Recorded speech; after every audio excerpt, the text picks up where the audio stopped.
Hello అండి. ఈ వీడియోలో ఇన్వర్టర్ ఏసీ గురించి తెలుసుకుందాం. సో, ఇది డైకిన్ ఇన్వర్టర్ ఏసీ అనమాట. సో, ఇప్పుడులో అన్ని మార్కెట్‌లో ఇన్వర్టర్ ఏసీలే ఉన్నాయి. బట్ నా ఏ టెక్నీషియన్ అడిగినా కూడా మిమ్మల్నయితే నాన్ ఇన్వర్టర్ ఏసీ తీసుకోమని చెప్తారు 90%.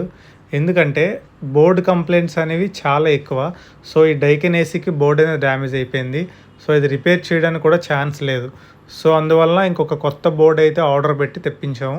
సో, ఇది సుమారు 10,800 రూపాయలు ఇది. చూడండి 5,800 బ్యాలెన్స్ ఉంది. 5,000 అడ్వాన్స్ అనేది పే చేసాము. సో, ఈ విధంగా అయితే మోస్ట్లీ నా సజెషన్ కూడా ఏంటంటే నాన్ ఇన్వర్టర్ ఏసీ తీసుకోవడం మంచిది. సో, నాన్ ఇన్వర్టర్‌కి, ఇన్వర్టర్‌కి ఏంటి డిఫరెన్స్ అనేది మీకు ఒక ఫుల్ వీడియో అయితే చేస్తాను.